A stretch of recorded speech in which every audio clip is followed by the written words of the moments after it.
Welcome back, everybody, to Music Talk. I'm Dave. I'm Mike with hair. Yeah. I know he's growing his hair out, people. He trimmed his beard and he's growing his hair. Beard's getting back long again, though. Well, it's staying the same length. I'm just cleaning it up. Well, don't let it go. People talk about that. They talk about your beard. That's your Yeah. trademark. Oh yeah. Well, this week we are looking into a band that I grew up with and I've listened to forever. And I've kind of lost them a little bit and come back to them. I don't know. It's been a weird ride with this band, but the new one from Queensryche, and it looks like this. It's a really cool album cover. They've always got this cool dagger. I call it a dagger. This is called Digital Noise Alliance, which short for DNA. Which you look at it looks like a DNA strand, right? Mm-hmm. So, and you know, the whole album is kind of to me like almost like a concept of like stuff that's going on with people scientifically in their structure, sort of, right? In their Yeah. DNA, even. Yeah. Well, it's it's a fingerprint too. You know what I mean? Right. Yeah. Inside cover looks like this. You got the little DNA stuff there. The back cover, you got, what is this? Oh, that's all the players. That's the band. Yep. Mm-hmm. And then the back, of course, has the track listings. Yeah. And you can see the body with the DNA strands running through there, I guess. Kind of. Yeah. And you know, all you single guys, just beware. They're gonna come out with these quick tests for DNA to see if that's your kid. You'll be on Maury. You'll be on the Maury show. That's right. You are not the father. So then you get this booklet, goes in here like this, got the cover on there, all the words. And then you got the track. Is that the track listing there? I should have looked at this before. Yeah, the track listing. Then you got all the players on the back here. Yep. All the dudes on here and looking cool. And then there they are and what they did. So pretty happy about the album cover. Always have been. Queensryche's always had a cool album cover, it seems, pretty much on most of their stuff, I think. It's a little deep, their covers usually. Oh, here's the CD, by the way. Looks like that. Yeah. So Queensryche, to me, I mean, when they came out and I was coming up, and you know, I thought they were just the greatest thing, man. I mean, I've got pretty much all their albums. I've had all their CDs and then they've disappeared. I don't know if I've loaned them to people. They never come back. You know how that goes. But in 83, they had their EP came out. And of course, you had The Warning and then Rage for Order. And then you have, to me, one of the best heavy metal concept albums ever made. And that was Operation Mindcrime. So if you haven't heard this, you got to go check this out. Just, it's one of those albums where you have to read and listen to it, and you got to get into it because like I said, the whole thing is a concept album. And then of course you got Empire, and then Promised Land, and Here and Now Frontier, and all that stuff. So, real quick, after Here and Now Frontier is when Chris DeGarmo left the band. There's one of their main songwriters, and guitar player. And when he left the band, they carried on. And they did some stuff. They did Q2K. They did Tribe was one. But I think Chris came back on Tribe for a little while. He came back for one album. Yeah, which was Tribe. And then he was gone from then on. I don't think he ever came back. He had family issues and now his daughter is a country singer. Yeah, I'm not sure what the issues were. Yeah. But that's why he left in the beginning, and then he came back for an album, and then. Well, he became a pilot. He was a commercial pilot for a while. Okay. So I don't know what he's still doing now. I know he's done some stuff with his daughter, and she kind of does country music.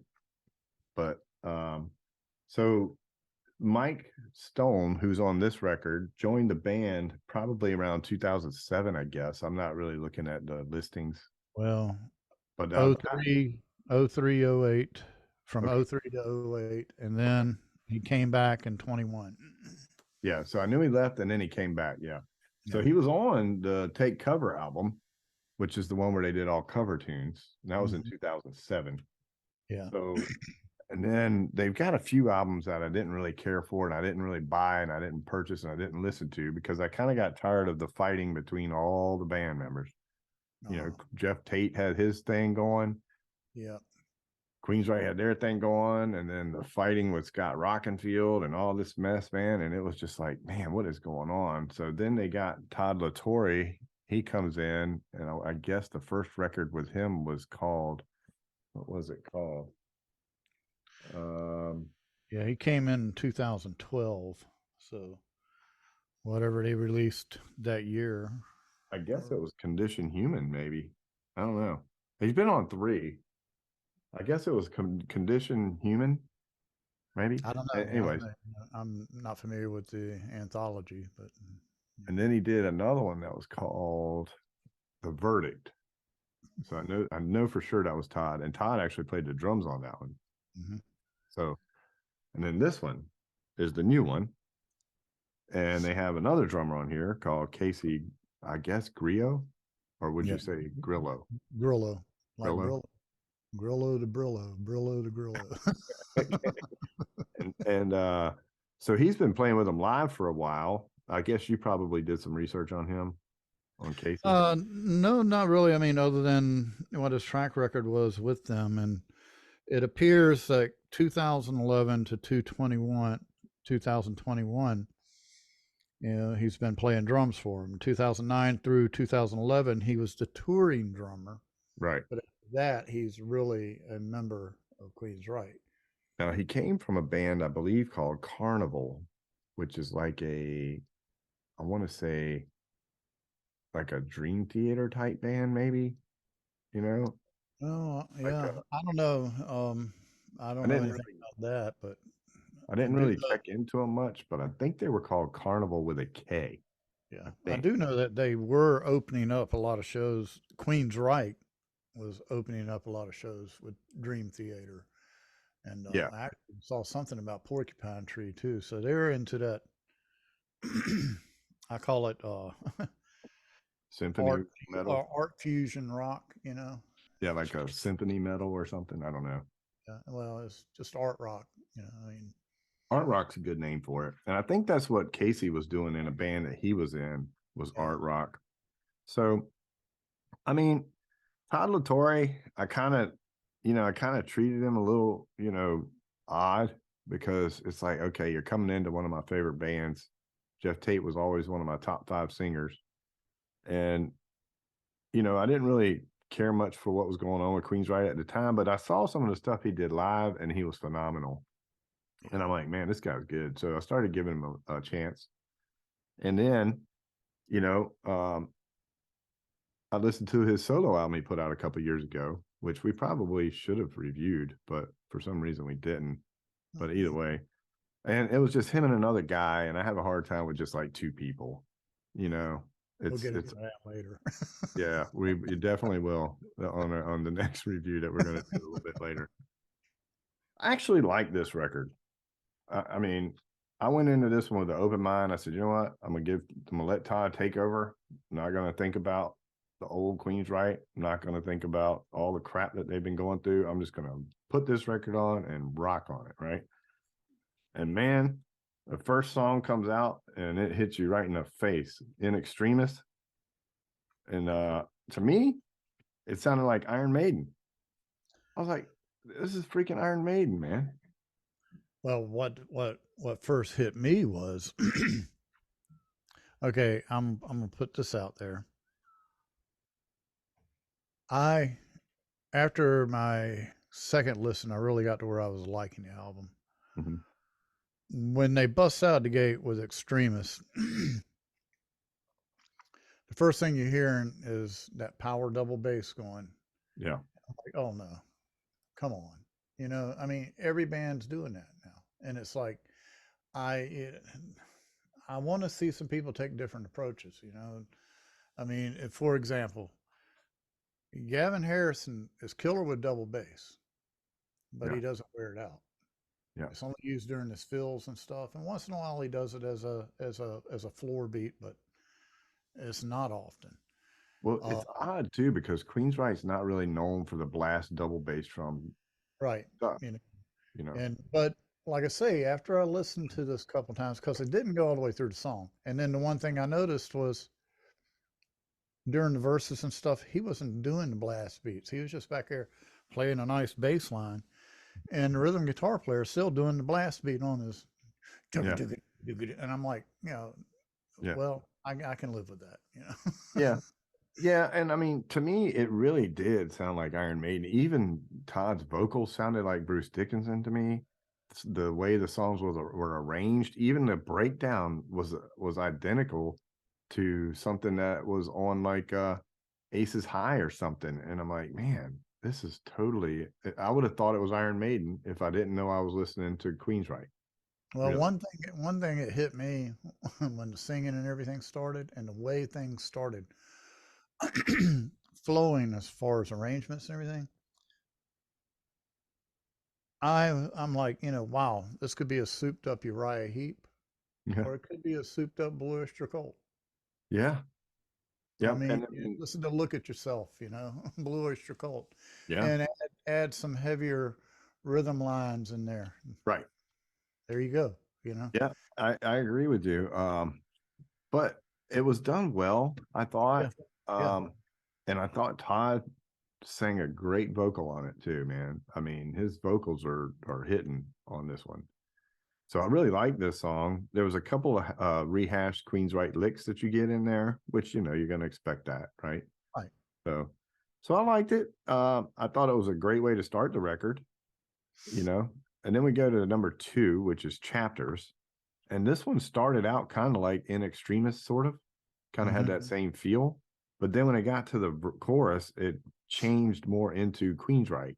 It was almost like a transitioning of we're coming out of that one and we're going back to what we do, you Right. know, which I thought was pretty good. And it really did have a Queensryche sound to it, you know. Um, Yeah. What I like about the whole album is I didn't get bored with it. yeah, Um, every turn there was something different. It never fell into this doldrum of just repeatedly doing a 12 or an 8 bar verse and just repeating it over and over and over and then just modulating it and doing a right. chorus for about 4 bars and then turning back around and getting back into your 8 or your 12 bars. It's like Yeah, it definitely wasn't formula for them, but it's not a formula that you really see all the time. And that's right. And that's what made Queensryche different from all the other bands from the 80s is they actually had more, to me, they had more of a musical, uh, technically theoretic yeah, music. well, a little better application of their own theory as far as putting their arrangements together, And they and weren't just playing bar chords. not following cookie cutter setups. You Right. know, So they um, always had a way of making it, you know, right? more musical to me. Yeah. So, and that's why I Well, always that's why. love them so much, you Yeah. know. Well, I mean, that's why I always lean towards bands like in the early days. Yes, Jethro Tull, Hmm. Emerson, Lake and Palmer. I mean, Yeah. these bands were doing more than just knocking down doors. They were hitting the books and pulling things out that Right. I mean, your front porch musician doesn't do. Yeah. Exactly. Yeah. And I mean, at the time of the 80s, you got to figure all the hair bands were out there playing all Right. that pop metal stuff. So Queensryche was just, they were coming out and just blowing them all off the stage. So Thank God I was doing country rock then. there was still some good stuff there. You just had to search for it. I'm too lazy to do that. Well, Queensryche was a great mainstay. So they brought me through all that for sure. So we get to number 3, and this is Lost in Sorrow. And this one was all Queensryche sound. Even Notori sounded like Jeff Tate in it. I mean, this was the bass sound was perfect. Everything was anything. If you describe Queensryche, this song is a Queensryche song. Everything about it, all the elements, it was perfect. And I'm like, man, this is really good to hear because I'm glad they're actually sounding like they should and not trying to be something they're not. So I love this song. I thought it was great. So I don't know what you thought of that one. Well, I'm like I say, I wasn't bored with the whole album. I mean, I loved the whole album. Yeah. Wish I could have spent a lot more time researching lyrics and stuff, but I've often found too that when I start doing it, then I start forming opinions, Hmm. and it's not really what was on their mind, Well, And this album during doing the I didn't really dig into all the lyrical content, but I read through as I was going, listening one time. And to me, it sounds like each song is about a different problem that somebody's dealing with internally, right. which is why I think it's got the DNA stuff going through there. You know what I mean? Hmm. So Hmm. when you start going through and you see some of the stuff that they're talking about, it's almost, that kind of a concept to me. It's like a scientific internal problem that everybody's dealing with. Whether it's good or bad, I'm not sure, but you know, Right. Right. that's what I got out of it. Then we get to Sick Death, which is it's got a video. A couple of these songs had videos. I don't know if you watched any of them. No, Um, I didn't watch any. No. yeah, I didn't really dive into them much, but I did watch a little bit of them as I was going through. And Sick Death was okay. I mean, it wasn't nothing special for me on this one. Um, then we get to number 5, which is Behind the Walls. And this one reminded me a lot of something that you would have heard on the Rage for Order, which was their third record. Right. Um, the riff on there and all that, it sounded just like something in that era. So I didn't really like the keyboard thing going on in there. I thought it was kind of cheesy sounding, and I didn't think it was necessary. But other than that, I thought it was a great song. Now you were talking about Operation Mindcrime, Yeah. and okay, it's like both bands Well, there's a band also, which is Jeff toured. Tate, called Yeah, Operation Jeff Tate. Mindcrime. Yeah, Yeah. Jeff Tate named his band Operation Mindcrime. Right, because in their court battle, he got to keep the rights to Operation Mindcrime, and the other people kept the rights to the name Queensryche. So he Yeah, well, took. yeah. Right here, they're saying that the judge gave them both the right to hold on to the name Queen's right, but I guess he went ahead and just decided to. Well, they did. They both had it at one point, and then Jeff decided to go with Operation Mindcrime. So Right. It just probably just I mean, oh God, I hate hearing this crap about. I great mean, bands. right now, I mean, God, Well, what Journey, happened? every one of Journey's tearing each other apart. I know It's it's like it's a I don't, shame.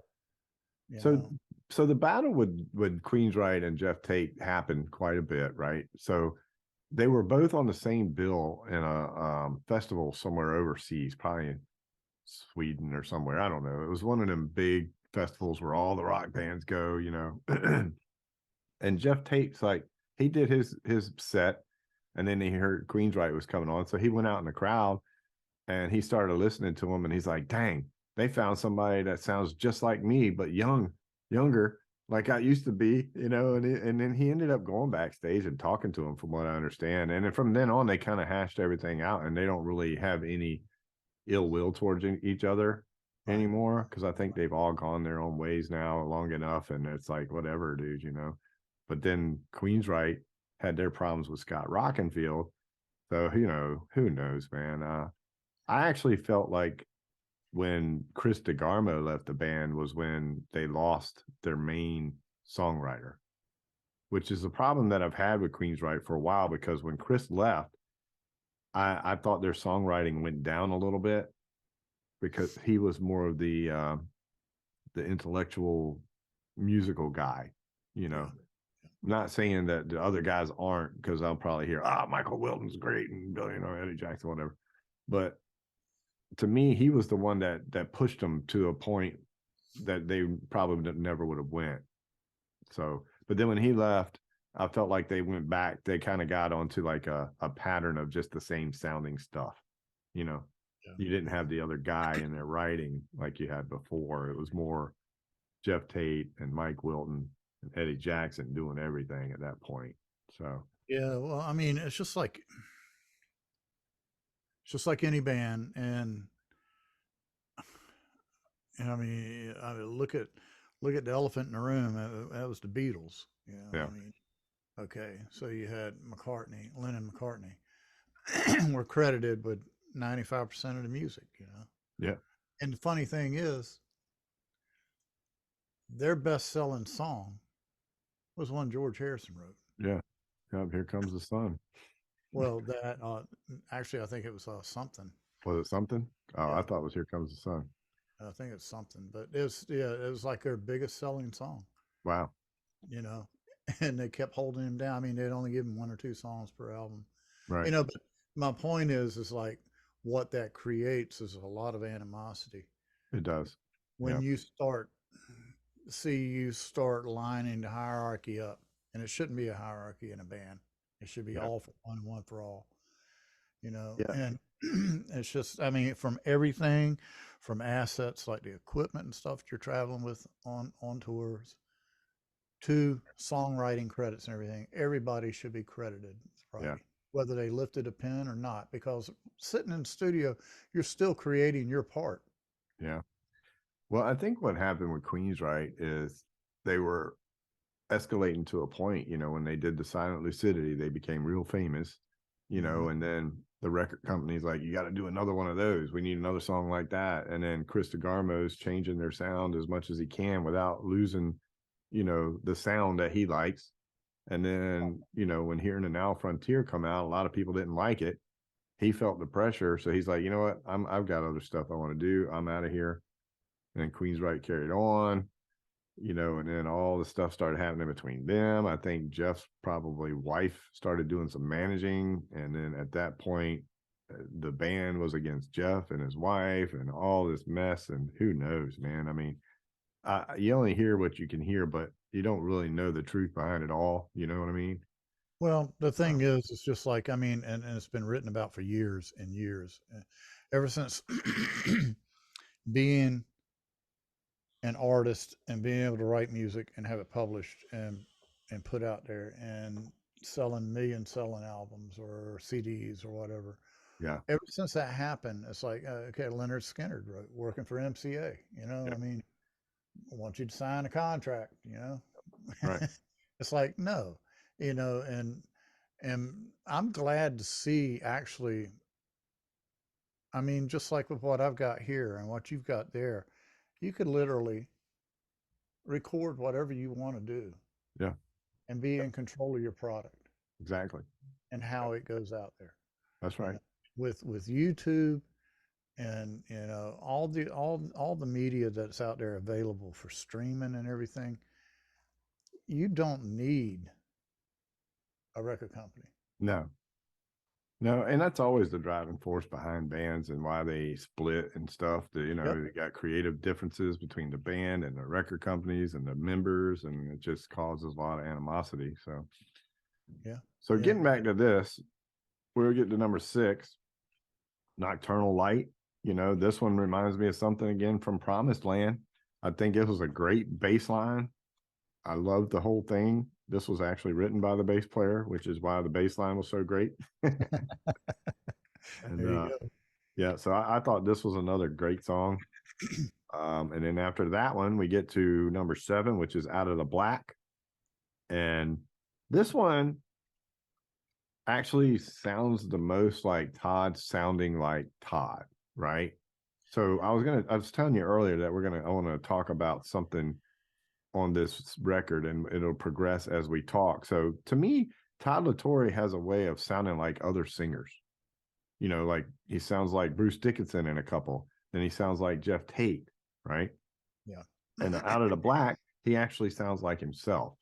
Yeah. And then we get to number 8, which is called Forest, which I'm gonna tell you right now, I hated this song, but it sounded just like Alice in Chains.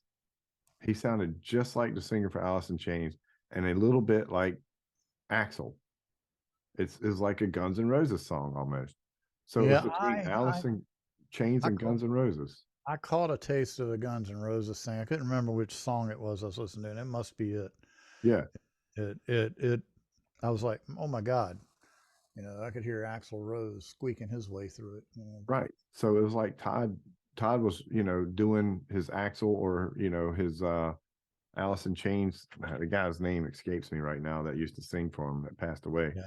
But it Yeah. sounds just like that song from Alice in Chains, one of Oh, those songs. he was a great singer. He You know. was. And Todd nails it, And I didn't like the song though. I just didn't think it fit the record. It's weird and it is a little acousticy and all, which is not a problem because I like that about Queensryche that they could do that. But it was, you're rocking all the way, then you throw this one in, and then you rock the rest of the way. It was just a weird song. I don't know. I just didn't like it. I don't know. To me, I mean, I'm looking at the lineup and stuff, and I don't mind it when they break things down like that. But it looks to me like this would be a set list for a show. Yeah. The way it's set up, you know, Right. it's It's time to true. calm people down for right now. Yeah, Right. and let's calm them down, and then build them back up, and then we Yeah. hit them with something everybody knows. Yeah. And that's what they did. They went from that to Realms, which is Mhm. number 9, and that was going back to Promised Land. And at the very end, it sounded like Sweet Sister Mary off of the Operation Mindcrime album. So I'm like, okay, now they're throwing in some stuff, Yep. keeping everything familiar, you know. Then we get to Hold On, which to me kind of sounded similar to a couple of other songs that we'd already heard. Yeah. Wasn't Yeah. really, But you know, I mean, it it sounded that way, but it didn't make me want to walk away. I mean, I still listened to it, you know. yeah, yeah. Yeah, it still kept your attention for sure, Right, but it right. wasn't really much different than what you were hearing already. So it didn't stick out so much to me. Then we get to number 11, which truly is the last song on the record, even though there's a bonus track. So, and we'll talk about the bonus track. But I've always listened to Queensryche albums, and I've always thought that the last song always had a little more meaning, or there was something special on every last song of their record. And I don't know that they do that on purpose. It's just something that I feel. Hmm. If they did it on purpose, well, then I got it. Thank goodness, because I think it's awesome. But to me, the last song's always been a little bit more special. And in this one, with Tormentum, is the exact is the way it's always been. There's something about this song that's a little different and special than Yeah. the rest. It's a little longer. To me, it's got a little Dream Theater sound in there after Yeah. you get through that talking part and they start going through these progressions. So I was glad that they saved one like this for the end to make the last one special. But then I get to number 12, and what do we have? We have we have a cover tune of a guy that we just did a CD a couple weeks ago of, which was a great CD for Yeah. him. Yeah. So now we're doing Queensryche, and what do we find? A Billy Idol song, And Rebel Yell. actually, I had to stop and go, did they bring Billy Idol in to sing on it? You know, because Exactly. I'm telling you, it It sounds exactly verbatim, like it. verbatim. You know, It I'm like, it, it is. and you know, to me, it's a great song because here's the fact. All right, all those years I worked with Rick Stanley at the bank, Brad Carver doing DJ work, and you know, between our sets, he'd play anything. And Rebel Yell was one of the most requested songs. it's like it's like here you are in a country western bar, everybody out there two stepping and stuff, And and they he's want to hear throwing Rebel Rebel Yell. Yell out there. Well, there's something to be said about that And because White it's a Wedding. great song, right? White Wedding, yep. But Rebel Yell, it's a you know it's a driving song, right? Yeah, yeah, And the drums, Casey nails it on this. I mean, even at the part where they're in the middle doing, I mean, he's getting it right. And I don't hate it. It's just I don't know why they did it because they didn't even change it. It's like verbatim, like you said. And then it shows you that Todd could even make his voice sound like Billy Idol. Mhm. So not only did he sound like Bruce Dickinson from Iron Maiden, Jeff Tate from Queensryche, the guy from Alice in Chains, now you're getting Billy Idol. It's like this guy can sing anybody, man. you know. But here's the thing now. Look at this set list, okay? If they were to come on and do a show, they'd come out there and do 10 songs, Hmm. lead stage. Come back for an encore, they're doing Tormentor. Hmm. And they leave. And then they come back, well, okay, got another song. So they Let's do do Rebel Rebel Yell. Yell, you know, what the hell, you know? So I mean, that's it's, the way I'm looking at it. And it's like, to me, it's an entertaining setup, you know? It's like, it works. it does in a weird way. Queensryche doing Rebel Yell works, and I never in my life would have ever thought I'd say that. But man, they nailed it. They But nailed what, it. well, Even the think about it. solo, even though he put a little on his own little spin, he still had Right? all the, all Yeah, that was in there. but think of this, though. Think of the boundaries that that they crossed Yeah, into other people's listening, going, "Hey, come on over here. We can play Rebel Yell, yeah, but come over here and listen to us." You know, I right. mean, Yeah, come get a little bit of everything. This album has a little bit of everything on it as far as rock goes. I love the production work on it. I'm gonna tell you right now, the drums sounded great. Mm, I know they were using some triggers because, like I say, when we were talking earlier about that lucidity song, silent lucidity. yeah, the drums there sounded killer. I mean, you could tell they were real drums. I Yeah, mean, the bass drum was. I mean, the only way to do any better is to get Bonham's bass drum in there. and I But mean, for all the crap that song gets, it's a great song.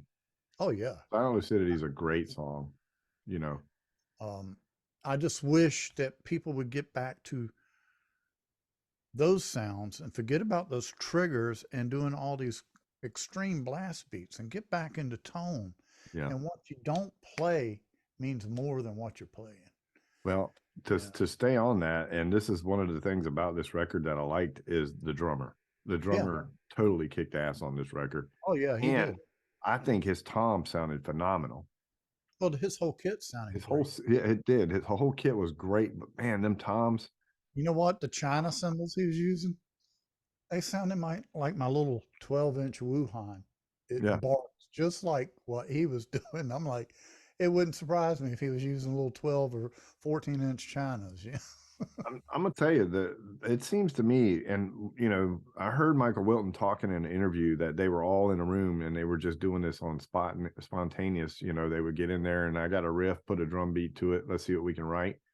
But to me, it sounds like they told Casey, they were like, dude, this is your record, dude.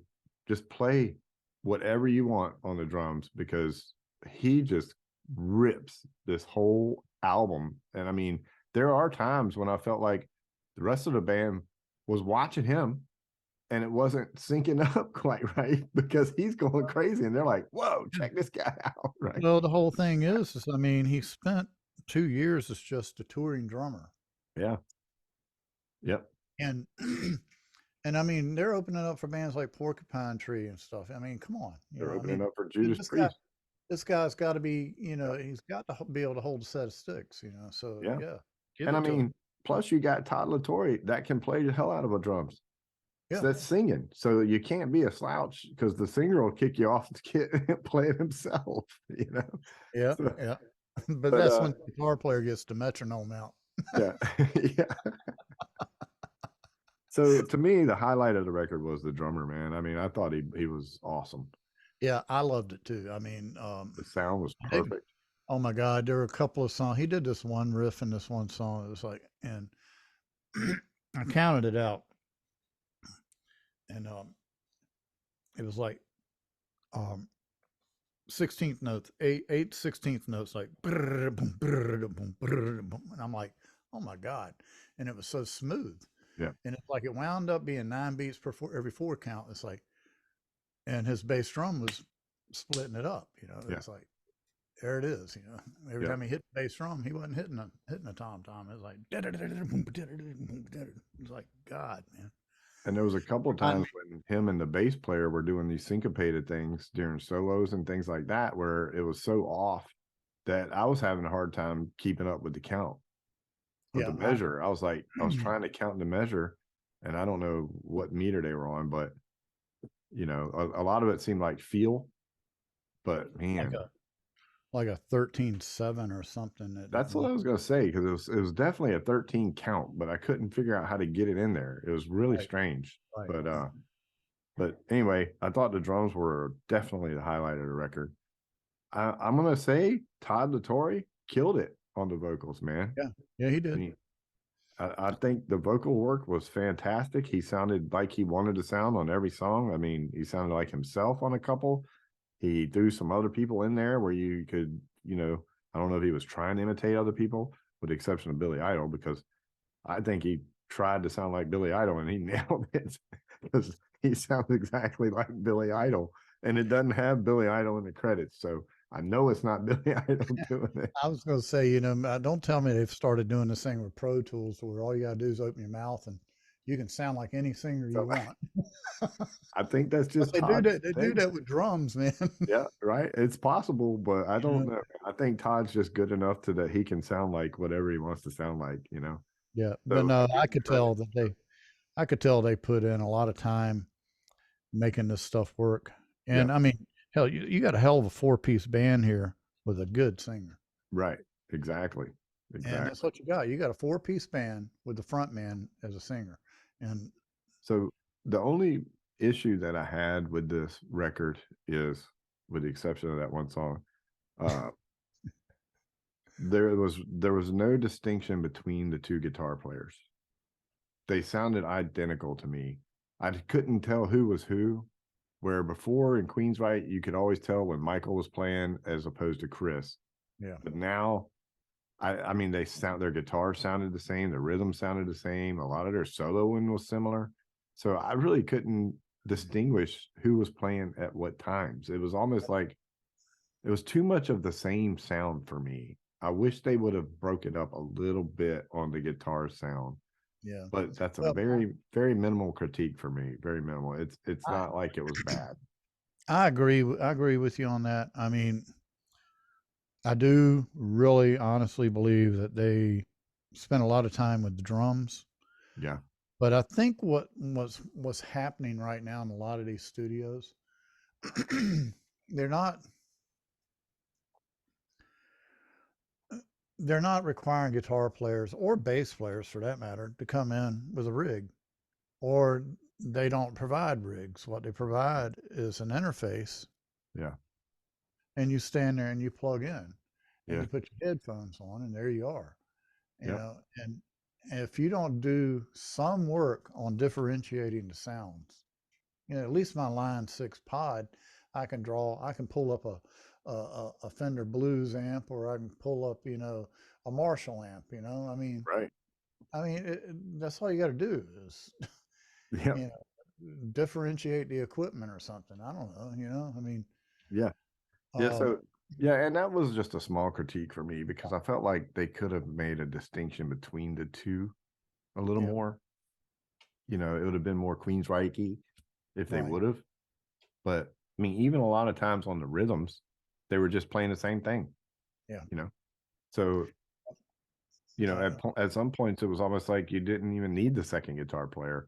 yeah. But I mean, still, like you're saying, great four-piece band with a great singer. So Yeah. I so would love to overall, I thought the record was great. I'd love to go see them live, and I hope. I mean, I don't know if I will or be able to or not, but if not, I hope they put out a good live album because I Yeah. would love to hear. Well, they're on tour right now with Judas Priest. So if Yeah, you can catch Judas Priest, you'll catch them live with them. And I'd like to go see them live too, because I mean, I've started to like them a lot more in the past 3 or 4 years since all the stuff been in their past is in the past now, and I can get back into them. And I'm respect Todd LaTorre a lot more than I used to because I was just hard headed, and that's just the way I am. You'll find that out here on the next review when I was really hard headed about this guy that we're getting ready to talk about on the next review. But whichever one we put out first, I don't know. It might be the one that was before this, or it might be the one after this. But whatever it is, it is. So anyway, overall, I think it was a great record. The production was phenomenal. The drum work was phenomenal. The singing was phenomenal. The bass sound was great. It was the same Queensryche bass sound that I'm used to hearing that higher pitch. You know, I loved his tone. The guitars were there; they were still rocking it. Not very, we already talked about that, but it was still they were still rocking. Yep. Mike and Mike and Mike, right? Michael and Mike were Yep. just kicking it. Yeah.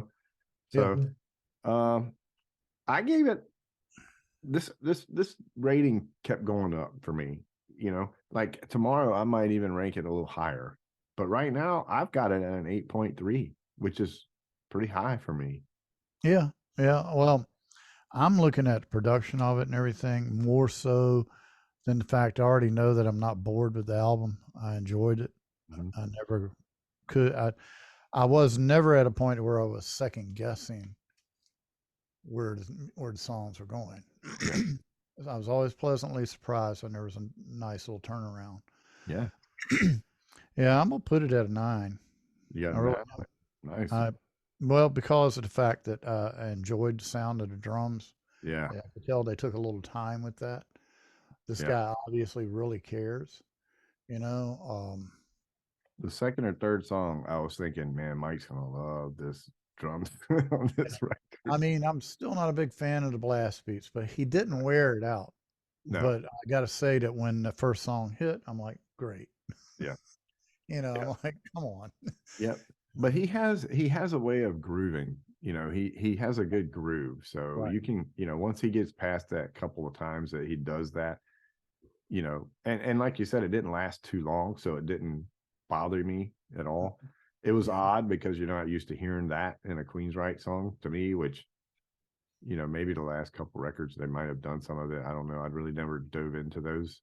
But in the past, you never had the blast beats. You had some double bass, but you never really had, Right. the blast like that. But anyway, Right.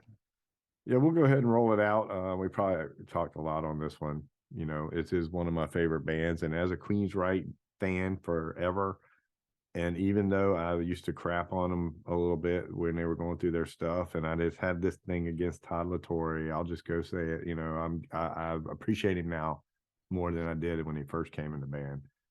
But and it's just me. It wasn't anything Todd did. You know, if I could see Todd now, I'd say, "Hey, dude, I didn't give you a chance, and that was my fault."